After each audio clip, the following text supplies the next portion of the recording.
원래 교회라는 말은 신약으로 에클레시아라고 하는데 원래 교회는 조직이 아니라 시스템이 아니라 공동체입니다. 한 사람 한 사람이 모여서 만들어진 공동체.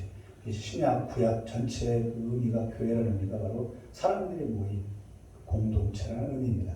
사실 건물교회는 카톨릭에서 만든 거예요. 사실 건물교회가 아니고 사람들이 모이니까 그러니까 사람들이 모이면 어디든지 모일 수 있어요.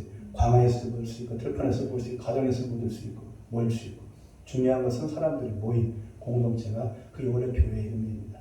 그 부분은 많이 사무실했던 것 같아요. 마지막 때가 될수록 우리가 그 부분들이 많이 회복이 되어서 공동체를 중심으로 하는 그런 교회의 성격과 그런 열매들이 나타났으면 참 좋겠습니다. 제가 나눌 말씀은 전도서 3장 16절부터입니다.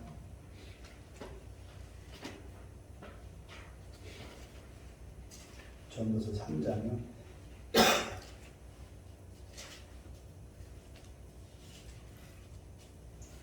페이지 수로는 951페이지요. 구약성경 951페이지. 맨 위에 페이지 수가 있죠. 951페이지 하시면 됩니다. 전도서 3장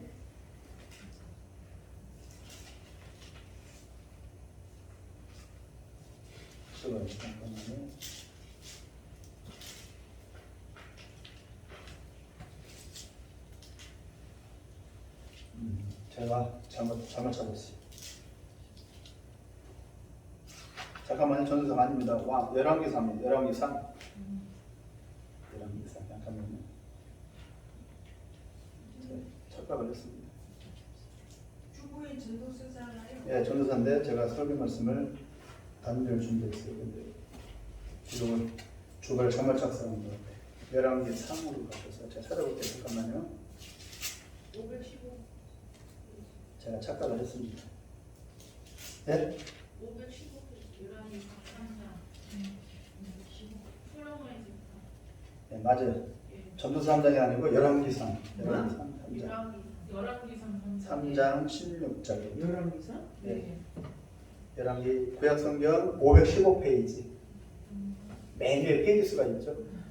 515페이지. 죄송합니다. 열왕기 3장입니다. 전도서 3장이 아니고. 전도서는 큐티하는 거예요. 착각을 했어요. 515페이지.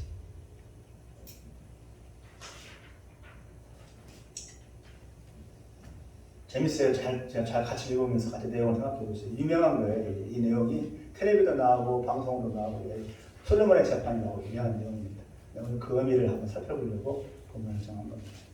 같이 천천히 읽겠습니다. 열왕기 3장 16절부터 28절까지요. 찾았어요? 16절부터. 네. 열왕기 515. 다 같이요. 시작. 그때에 창기 두 여자가 왕에게 와서 그 앞에 서면 한 여자는 말하되 내 주여 나와 이 여자가 한 집에서 사는데 내가 그와 함께 집에 있으며 해산하였더니 내가 해산한 지 사흘 만에 이 여자도 해산하고 우리와 함께 있었고 우리 둘 외에는 집에 다른 사람이 없었나이다. 그런데 밤에 저 여자가 그의 아들 위에 누우므로 그의 아들이 누우니 그가 밤중에 일어나서 이 여종 내가 잠든 사이에 내 아들을 내 곁에서 가져다가 자기의 품에 누이고 자기의 죽은 아들을 내 품에 누었나이다.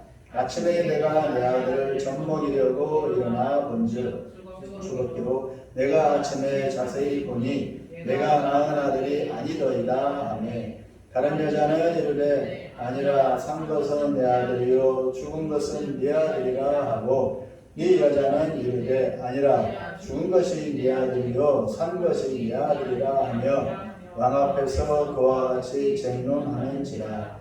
왕이 이르되 이 여자는 말하기를 산 것은 내 아들이요 죽은 것은 네 아들이라 하고 저 여자는 말하기를 아니라 죽은 것이 네 아들이요 산 것이 네 아들이라 하는도다 하고 또 이르되 칼을 내게로 가져오라 하니 칼을 왕 앞으로 가져온지라. 왕이 이르되 산 아이를 둘로 나누어 반은 이 여자에게 주고 반은 저 여자에게 주라. 그 산 아들이 어머니 되는 여자가 그 아들을 위하여 마음이 불붙는 것 같아서 왕께 아뢰되 내 주여 산 아이를 그에게 주시고 아무쪼록 죽이지 마옵소서 하되 다른 여자는 말하기를 내 것도 되게 말고 네 것도 되게 말고 나누게 하라 하는지라. 왕이 대답하여 이르되 산 아이를 저 여자에게 주고 결코 죽이지 말라. 그와 그의 어머니이니라 하매 이스라엘이 왕이 심리하여 판결함을 듣고 왕을 두려워하였으니 이는 하나님의 지혜가 그의 속에 있어 판결함을 범하더라. 아멘. 이건 재밌죠? 어머니 무슨 얘기인지 알죠? 알았죠? 보니까 16절에 뭐라고 나와요? 정상적인 여자가 아니면 누구라고 그래요? 참기래요. 저도 이걸 못 봤네. 정상적인 여자가 아니라 정상적인 주부가 아니라 참기라. 남편 없어요. 남편 누군지도 몰라요. 그 두 여자가 한 집에 살았던 것 같아요. 그러다 보니까 이런 막장 드라마가 펼칠 수밖에 없는 거죠. 네 얘기 내 얘기 하면서 아이를 둘러 쪼개고 그런 이런 일이 벌어지죠. 이런 가운데 솔로몬이 지금 재판하는데 그 판결의 의미가 조금 의미심장한 것 같습니다. 그냥 단순히 솔로몬이 지혜롭구나 똘똘하구나 뭔가 아는구나 그런 의미가 아니라 다른 의미를 좀 우리가 더 깊이 들어가서 살펴볼 수 있다라고 생각이 들어서 같이 한번 말씀을 묵상하시면서 한번 공유해 보시기 바랍니다. 각자에게 어떤 의미가 있는지 잠깐 기도하겠습니다. 사랑의 하나님 아버지, 하나님은 산자의 하나님이시고 죽은 자의 하나님이 아니십니다. 즉 하나님께 나오는 자는 반드시 살아나고 생명을 얻되 더 풍성이 없는 줄 믿습니다. 우리의 삶 속에 찾아오시어 우리의 사정을 다 아시고 살피시고 도우시는 그런 분인 줄 믿습니다. 우리의 마음 중심을 하나님께 열고 내맡기고 날마다 주님 앞에 엎드리며 죄를 토하고 고백하면서 이물 없이 더욱 가까워지는 그런 은혜를 주시옵소서. 이 시간 솔로몬이 두 여자에게 판결하는 모습을 잠시 살펴보면서 그 판결 과정의 지혜로움을 분별하고 더 나아가 하나님이 솔로몬을 통해서 이스라엘과 우리에게 주는 교훈이 무엇인지를 분별코자 합니다. 성령님이 만지시고 깨닫게 해주시어서 더 하나님께 가까워지는 믿음 충만의 역사가 이루어지게 하여 주옵소서. 예수님의 이름으로 기도합니다. 아멘. 오늘 본문은 그 유명한 솔로몬의 재판이라는 내용입니다. 그래서 오늘 설교 본문의 제목도 솔로몬의 재판이라는 제목을 달았습니다.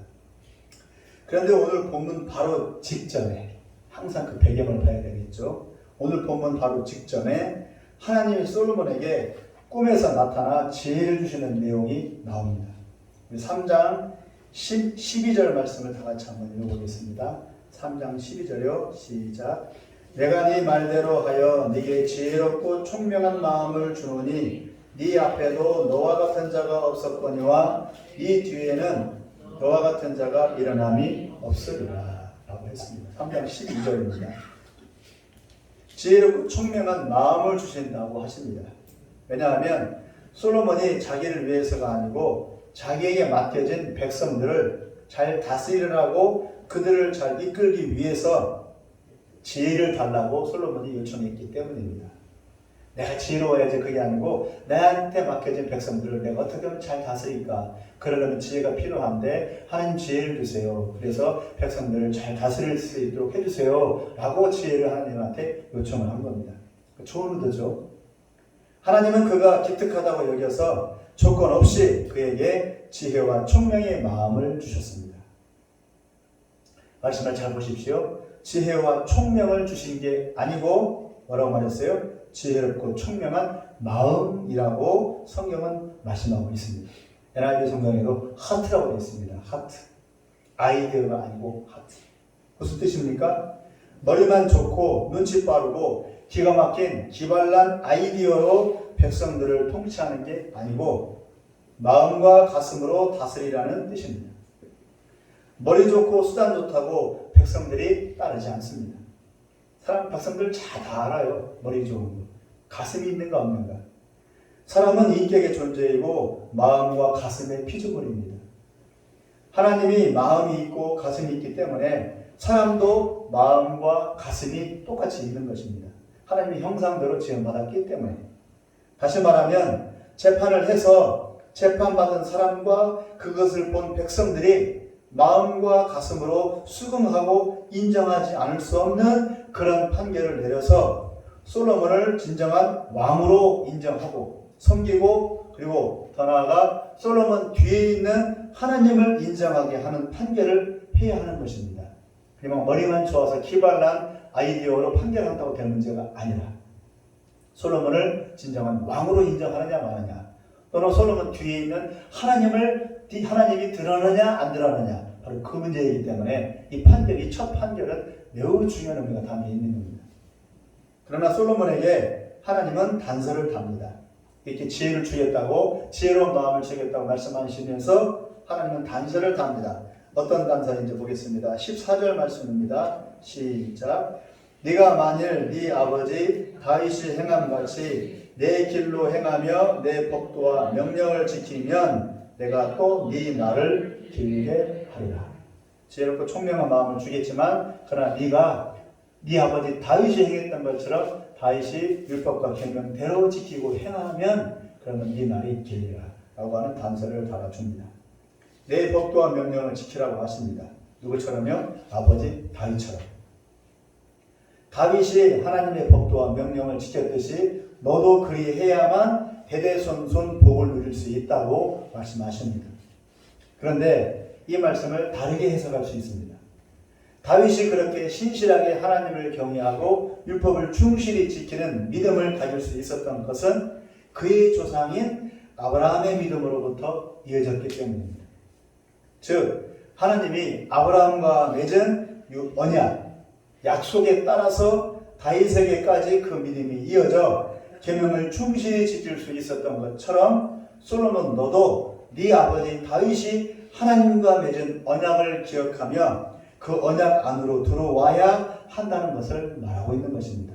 다윗이 잘나서 율법과 계명을 잘 지켰던 것이 아니고 다윗의 언약에 의해서 언약의 계보에 따라서 결과적으로 다윗이 율법과 계명을 지켰던 것처럼 솔로몬 너도 하나님과 다윗이 맺은 그 언약에 근거해서 솔로몬 너도 그 언약을 인정하고 언약 안으로 들어와야 율법과 계명을 지킬 수 있다는 것을 의미하는 겁니다. 결국 믿음 문제입니다. 믿음이 있어야 솔로몬도 다윗이 지켰던 율법과 계명을 지킬 수 있고, 다윗이 믿음이 있었기 때문에 아브라함이 지켰던 그 율법과 계명을 지킬 수 있었다는 것을 의미하는 겁니다. 언약은 바로 믿음입니다. 언약으로 들어온다, 바로 믿음을 갖는다는 것입니다. 내 힘으로 내가 잘나서 내 노력으로 의지로 율법과 계명을 지킨다는 것이 아니란 말입니다. 매우 중요한 개념입니다. 이 개념이. 왜냐하면 다윗처럼 계명을 지키는 자가 또 누가 있겠습니까? 아무도 없습니다. 다윗만큼 계명을 지킨 자는 없어요. 바리새인들도 못 지켜요. 다윗만큼. 다윗은 왕으로서 하나님의 말씀을 가장 잘 따른 대표적인 인물입니다. 즉 다윗 언약을 이룬 것입니다. 이 다윗 언약에 따라서 다시 메시아 예수 그리스도의 탄생과 재림 이후 하나님의 왕국으로, 다윗 왕국처럼 하나님의 왕국으로 그대로 이어지는 겁니다. 다윗은 바로 예표입니다.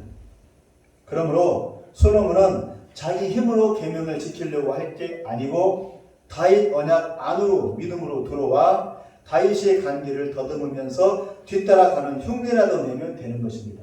그러면 율법과 계명을 지킬 수 있습니다. 자기 힘으로 지킬 수 없어요. 이것이 다윗 언약의 울타리입니다. 하나님은 솔로몬에게 지혜롭고 총명한 마음을 주시되 솔로몬 한 사람을 보시고 주신 게 아니고 다윗과 맺은 그 다윗 언약 때문에 솔로몬에게 이 지혜롭고 총명한 마음을 주신 겁니다. 솔로몬이 해야 할 일이 있기 때문에. 마찬가지로 우리에게도 각자에게 은혜를 주시는 이유는 바로 예수님의 십자가 언약의 근거에서 우리에게 은혜를 주시는 겁니다. 또 우리의 할 일이 있기 때문에. 하나님은 솔로몬을 보실 때 솔로몬을 보시는 게 아니고 다윗 언약을 염두에 두고 솔로몬을 보시는 겁니다. 솔로몬 한 사람으로 보는 게 아니고. 사람들은 열심히 예배드리고 또 전도하고 헌금 많이 내고 그리고 봉사 잘하고 친절하면 그것 때문에 하나님이 이뻐하시고 복 주시는 줄로 착각합니다. 그러나 사실은 십자가 언약 때문에 내가 믿음으로 고백한 그 십자가 언약 때문에 이뻐하시고 복을 주시는 겁니다. 내가 무엇을 한다고 해도 그것은 하나님 앞에서 아무 가치가 없어요. 내가 선한 일을 하고 내가 착한 일을 하고 내가 교회 봉사하고 내가 헌금을 수십억을 낸다 할지라도 하나님은 그것만 보지 않아요. 그 아무 수십억 헌금을 해도 하나님 보시기에 아무 가치가 없어요. 내가 믿음으로 십자가를 믿는 그 믿음으로 헌금을 드리고 봉사를 해야만 하나님이 인정하시는 겁니다. 하나님이 원하는 기준은 흠 하나 없는 완전한 순결, 완전한 충성이기 때문에 여기에 맞출 수 있는 사람은 이 세상에 아무도 없어요. 오직 십자가 언약. 하나님 조건이에요. 그 언약 안에만 들어오면 내가 다 받아줄게. 기축소리까지 내가 받아줄게. 하나님의 약속이에요. 그 약속 안으로 들어와야 되는 겁니다. 다만 믿는 사람이 예수님을 의지하여 무엇을 행할 때 하나님은 그가 믿는 예수님과 이미 맺은 그 십자가 언약을 기억하시고 그의 모든 행동들을 인정해주고 가상히 여기시는 겁니다. 그러니까 내가 십자가 언약을 믿어요. 믿지만 내가 또 실수도 해요. 죄도 져요.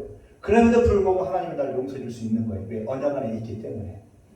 그래 내가 언약 안에 있지 않고 내가 잘나서 못을 지키고 내가 잘나서 율법을 지키고 내가 잘나서 선행을 하고 내가 잘나서 봉사를 잘해서 하나님이 나를 받아준다. 그러면 항상 내가 잘합니까? 잘못하는 것이 많잖아요. 그때는 그러면 어떻게 되는 겁니까? 내가 이제까지 잘했던 거 다 아무것도 아닌 것이 되고 지옥에 지워지는 거예요. 그럼 하나님을 받을 수가 없지. 오직 내가 언약 안에 있기 때문에 내가 실수를 해도 언약 안에 있기 때문에 믿음으로 언약 안에 있기 때문에 하나님이 그래도 나를 받아주고 용납해 주는 겁니다. 이것이 언약의 중요성입니다. 내가 언약 안에 있는가 그냥 밖에 있는가. 내가 십자가를 붙들고 있는가 십자가를 놓고 내 잘났다고 내 경건으로 하나님 앞에 나아가고 있는가. 중요한 문제입니다.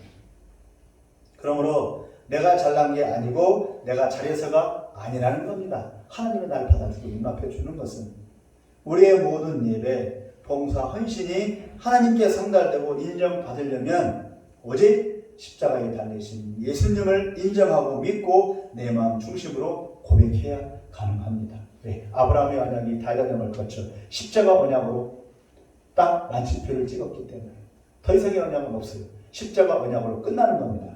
그러므로 우리는 십자가 언약을 붙들어야 되는 겁니다. 쉽게 말하면 예수를 믿어야 하나님 앞에 내가 나갈 수 있는 겁니다. 내가 거룩해서가 아니고 하나님이 날 볼 때는 쇳덩어리예요. 이 시궁창에 빠져서 허우적거리는 똥물에 빠져가지고 허우적거리는 그런 인성으로밖에 안 보이는 하나님 보실 때 하나님은 완전한 거룩이기 때문에 할 수가 없어요. 그러나 우리가 십자가 언약으로 옷을 입으면 하나님은 나를 정결타고 하는 거예요. 냄새가 나는데도 불구하고 이게 은혜죠. 이것이 십자가 언약입니다. 즉 완벽하게 하나님의 마음을 충실시키지 못하니까 하나님이 최소한 이만큼만 하면 내가 인정하겠다고 봐준 것이 언약이라는 뜻입니다. 지금 그렇게 하나님은 솔로몬에게 다윗 언약을 기초로 해서 이 은혜를 주시고 왕노릇하게 하시는 겁니다. 내가 너 인정해 줄게. 솔로몬아 왕노릇해. 내가 지혜롭고 총명한 마음을 줄게. 대신 너는 어디 있으라고요? 네 아버지 다윗 언약 안에 있어야 됩니다. 그 노년의 중년이죠. 중년의 솔로몬은 어떻게 됐어요? 이 다윗 언약 밖으로 갔어요. 그래서 온갖 짓을 다 했어요. 처첩이 3,000명이에요. 그리고 그래서 아까 말씀드렸던 전도서가 노년에 지은 겁니다. 헛되고 헛되니 모든 것이 헛되다. 자기가 중년 동안에 다윗 언약 밖에 살아보니까 아무것도 아닌 거예요. 노년에서야 다시 언약으로 들어와. 솔로몬은 회개했죠. 이제 본론으로 들어가겠습니다. 지혜롭고 총명한 마음을 받자마자 곧바로 한 사건이 그 앞에 나타났습니다. 17절에 두 여자가 한 집에 살았답니다. 그리고 각자 아기를 낳아 기른답니다. 아빠가 누군지는 몰라요. 창기들입니까? 어느 날 자고 일어나 보니까 한 아이가 죽었고 서로 말하기를 살아남은 한 아이가 자기 아이라고 우기면서 왕에게 심판해 달라고 찾아온 것입니다. 지금처럼 유전자 검사를 할 수도 없고 또 증인도 없는 것 같고 왕으로서 판결하기가 난감했습니다. 왕이 되고 또 하나님께 인정받고 처음 맞이한 사건이기에 여기에서 우물거리면 앞으로 왕노릇 하는데 매우 어려움이 생길 것은 불을 보듯 뻔한 것입니다. 하나님께로부터 인정받았다면서 이런 인간사 하나 해결 못하는데 무슨 왕노릇을 한다는 거야. 시원찮네 하면서 수군거릴 겁니다. 잘못 판결을 하면.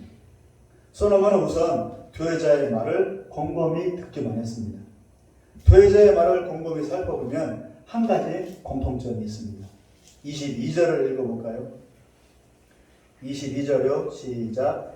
다른 여자는 이르되 아니라 산 것은 내 아들이요 죽은 것은 네 아들이라 하고 이 여자는 이르되 아니라 죽은 것이 네 아들이요 산 것이 내 아들이라 하며 왕 앞에서 그와 같이 쟁론하는지라. 산 것은 내 아들이요 죽은 것은 네 아들이라. 이것이 공통된 말입니다. 두 여자의 공통된 말. 두 여자가 똑같이 하는 말입니다. 즉 두 여자가 모두 산 자를 원한다는 것입니다. 죽은 자는 원하지 않는다는 겁니다. 죽은 자가 설사 내 아들이라도 나는 원하지 않는다는 겁니다. 산 자를 원한다는 겁니다. 살아있는 아이를 원하고 죽은 아이는 원하지 않는다는 말입니다. 죽은 아이는 둘 다 싫다는 것입니다. 어쨌든 듣기는 그래요.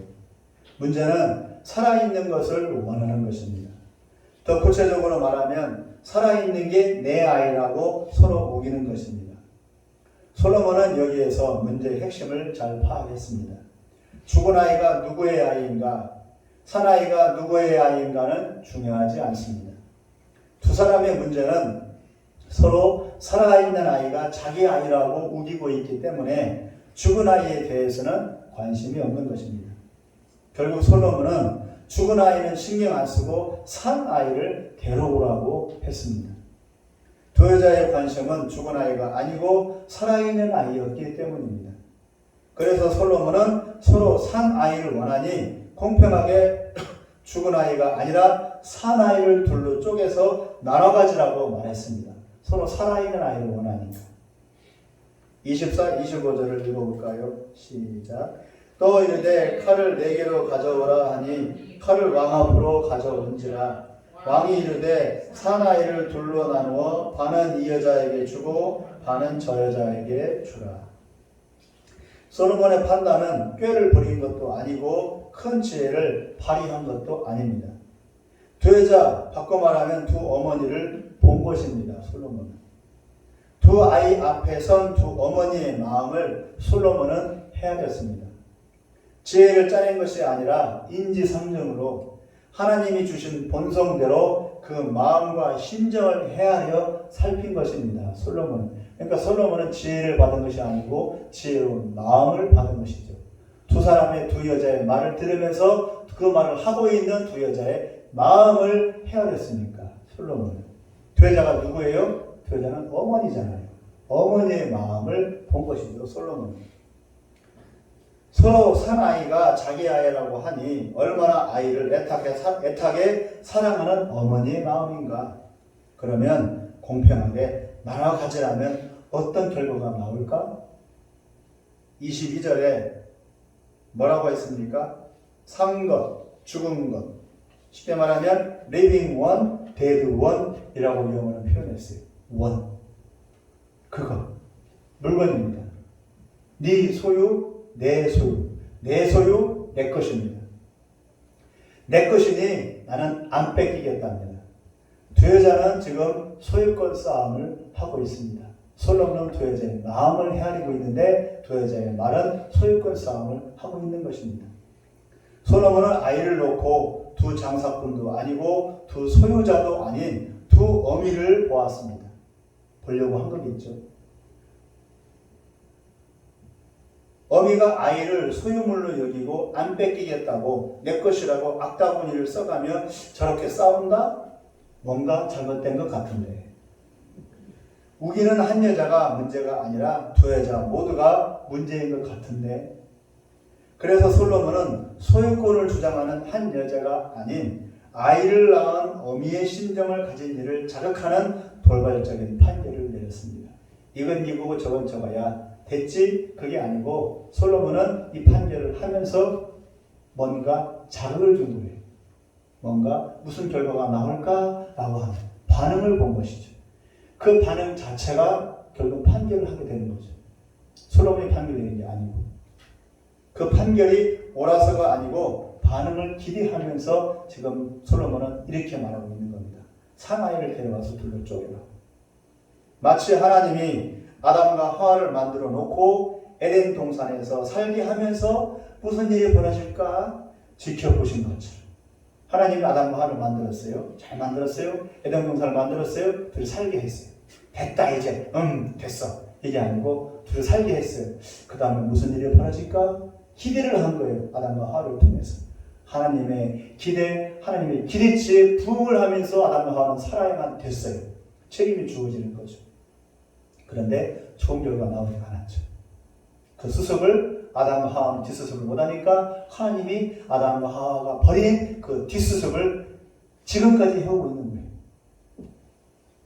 마찬가지로 솔로몬도 판결을 내려놓고 두 여자에게서 어떤 반응이 나올까? 반응을 본 겁니다. 판결을 내린 게 아니고 사실 좋은 결과를 기대하면서 솔로몬도 스스로 기가 막힌 판단이라고 꿈에도 여기지 않았습니다. 단순 무식하게 그러나 가장 인간적이고 가장 단순 무식하고 하나님의 본성에 맞게 지금 판결을 내린 겁니다. 문자 그대로 판결을 내린 거예요. 서로 자기 거라고 하니까 또 살아있는 걸 원해. 그럼 선거에서 둘러 쪼개면 되잖아요. 문자 그대로 하면. 그러자 즉각 반응이 나타났습니다. 한 여자가 소리를 지르며 그러지 않겠다고. 그러면 내가 포기하겠다고. 저 여자가 아기를 가지게 하라고. 이런 반응이 나왔어요. 우문현답처럼 단순 무식한 판단에 기가 막힌 반응을 만들어낸 것입니다. 솔로몬이 원한 것은 그거였어요.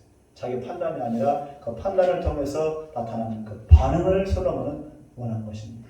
그 반응이 해결하는 거예요. 저절로 알아서. 살아있는 물건을 원하는 게 아니고 자기 아이를 원한다면 둘로 쪼개지는 모습을 보지는 못할 겁니다. 진짜 엄마는. 어미의 마음으로는 눈 뜨고 못 볼 일입니다. 그러나 다른 여자는 아무렇지도 않은 듯이 그렇게 하라고 말했어요. 다른 여자는. 이상한 것은 상식적으로 아무리 자기 자식이 죽고 남자식을 빼앗으려고 해도 그 아이를 둘로 쪼개서 가지려는 사람은 없어요. 아무리 남자식 빼주려고 하는 여자라도. 엄마니까. 그렇게 할 수는 없는데 이 여자는 이상하게도 말을 해요. 둘로 쪼개라고. 상식적으로 말이 안 돼. 저정신이 아니에요. 이 여자는 지금. 남자식이라도 어미의 마음이라면 살려내고자 할 겁니다. 그런데 이 여자는 남자식이라고 둘로 쪼개랍니다. 무슨 앙심이 있는 듯이 말하고 있는 것 같아요. 뭔가 사정이 있겠죠. 한 집에 살았다면 좋은 관계였을 텐데 지금의 모습은 원수보다 더한 것 같습니다. 모르죠. 한 남자를 두고 서로 싸웠는지도. 즉 솔로몬의 판단은 진짜 엄마를 찾는 판결이 아닌 것 같습니다.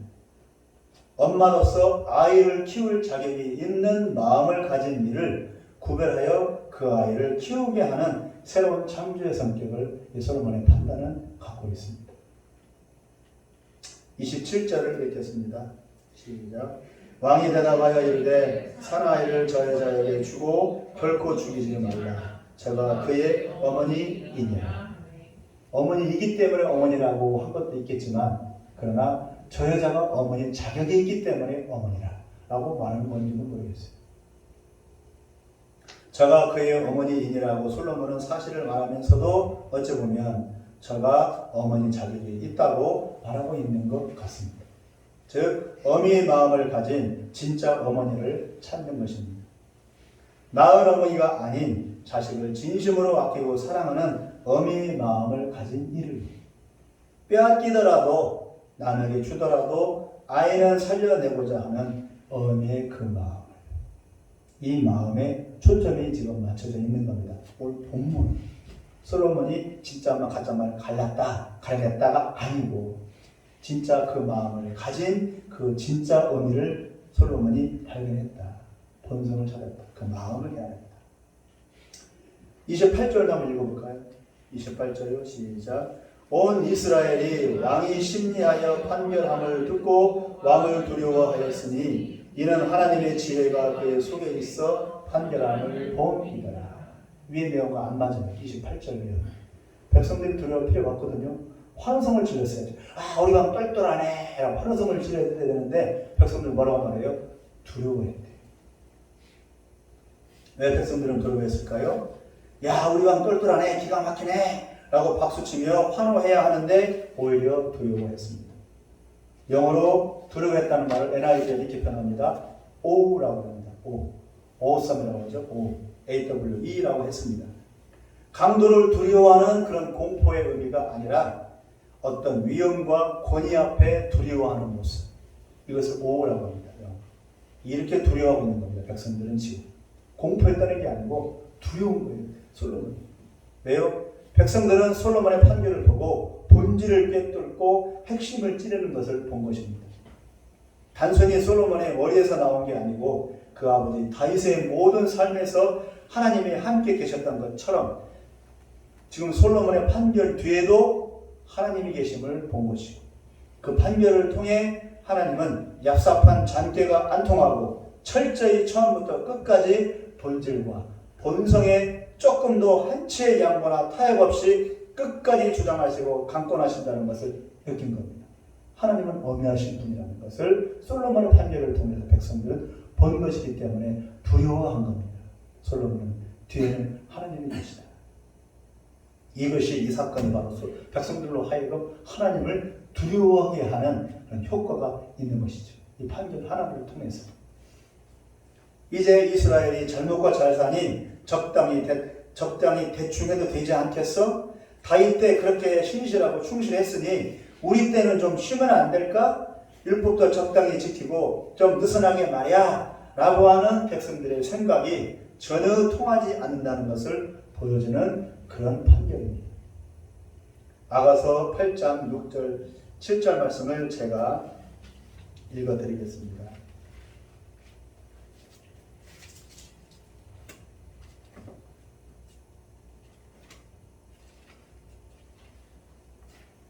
아가서 8장 6절 7절에는 이런 말씀이 나옵니다. 너는 나를 도장같이 마음에 품고 도장같이 팔에 두라.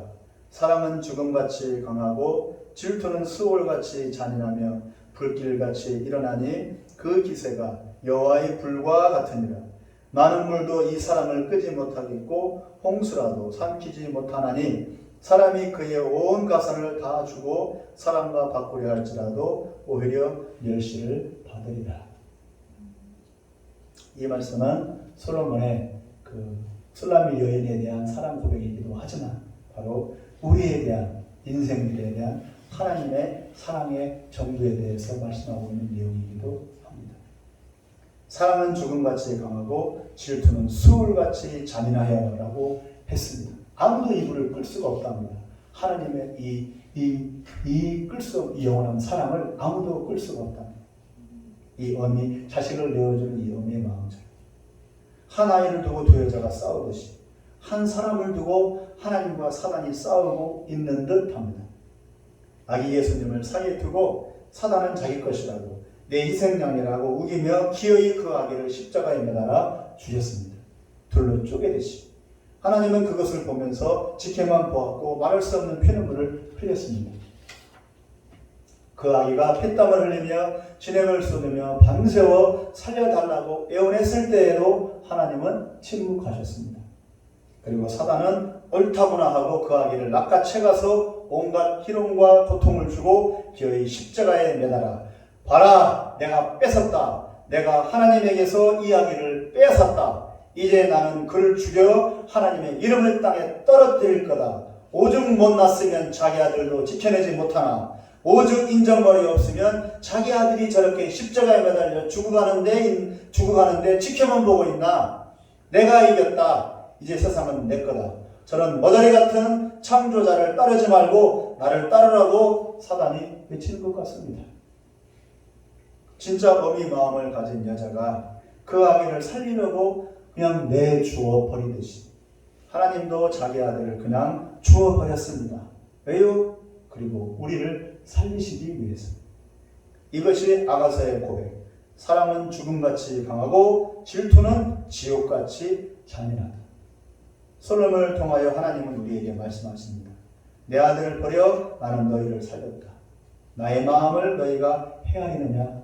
솔로몬이 그 여인들의 마음을 헤아렸듯이 우리 역시 하나님의 마음을 더듬듯이 헤아릴 때 우리가 어떠한 모습을 가져야 할 것인가? 말씀을 맺겠습니다. 두 여자에 대한 솔로몬의 판결은 단순히 솔로몬이 지혜롭다는 것을 말하려고 하는 게 아닌 것 같습니다. 중요한 것은 총명한 머리가 아니라 마음입니다. 솔로몬이 지혜를 구한 목적은 백성들을 잘 가르치고 다스려 그들이 반듯한 하나님의 백성답게 살게 하기 위해서였습니다. 즉 목자의 마음이 있었던 겁니다. 솔로몬은. 하나님은 늘 말씀하셨습니다. 나는 중심을 본다고. 하나님에게는 어설픈 잔뼈로는 안 통합니다. 헛신용으로는 속아 넘어가지 않습니다. 사단은 속아 넘어가도 하나님은 속아 넘어가지 않습니다.